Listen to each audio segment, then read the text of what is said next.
Tirupati SV ayurvedic pharmacy మెడికల్లో భారీ స్థాయిలో అవినీతి అక్రమాలు జరుగుతున్నాయని TTD board member Bhanuprakash Reddy ఆరోపించారు. ఔషధ తయారీ కోసం కొనుగోలు చేసిన మెషినరీ ట్రయల్ రన్ రోజే దగ్ధమైందన్నారు. మెషినరీని గత టీడీపీ పాలక మండలిలో నిర్ణయం తీసుకుని తెప్పించినట్టుగా వెల్లడించారు.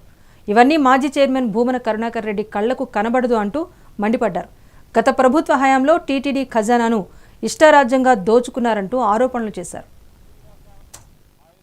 ఫార్మసీ లిమిటెడ్ అంటే వెంకటేశ్వర స్వామి నిధులతో నడిచే ఒక ఫార్మసీ సంబంధించినటువంటి యూనిట్ ఇండస్ట్రీ. అది టీటీడీ బోర్డు రెజల్యూషన్ డేటెడ్ 17/2/2022 మిత్రులారా. వైవి సుబ్బారెడ్డి గారు చైర్మన్గా ఉన్నారు. ఆ రోజు 4 కోట్ల రూపాయలకి మన ఫార్మసీలో తిరుమల తిరుపతి దేవస్థానం సంబంధించిన ఫార్మసీలో మందులు తయారు చేసి ఆయుష్ డిపార్ట్మెంట్కి పంపించి తద్వారా మనకు తిరుమల తిరుపతి దేవస్థానానికి ఆదాయం వస్తుంది, వెంకటేశ్వర స్వామి ఖజానాకి డబ్బు వస్తుందని చెప్పి ప్రతిపాదిస్తే దాదాపు 4 కోట్ల రూపాయల మెషినరీ ఈరోజు తుక్కుకేస్తే 40,000 రూపాయలు కూడా రాదు మిత్రులారా.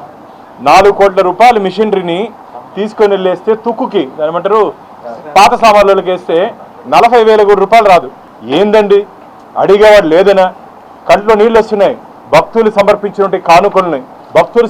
కానుకల్ని నిలువు దోపిడిస్తారు. మంగళసూత్రంతో పాటు హుండీలు వేస్తారు.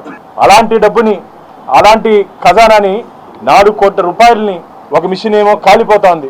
ఒక మిషన్ లో పౌడర్ వేస్తే మొత్తం ఆ పక్క ఈ పక్క లీకే బయట వచ్చేస్తుంది పౌడర్. నీ దృష్టికి రాలేదా కరుణాకర్ రెడ్డి గారు? ఇది నువ్వు చైర్మన్ గా సుబ్బారెడ్డి గారు అయినాక నువ్వే చైర్మన్, నువ్వు ఇన్స్పెక్ట్ చేయలేదా? నువ్వు పోయి ఇన్స్పెక్ట్ చేసి దీని మీద ఎందుకు కేసు పెట్టలేదయ్యా? వెంటనే దీని మీద క్రిమినల్ కేసులు నమోదు చేయాలి. Shri Srinivasa ayurvedic pharmacy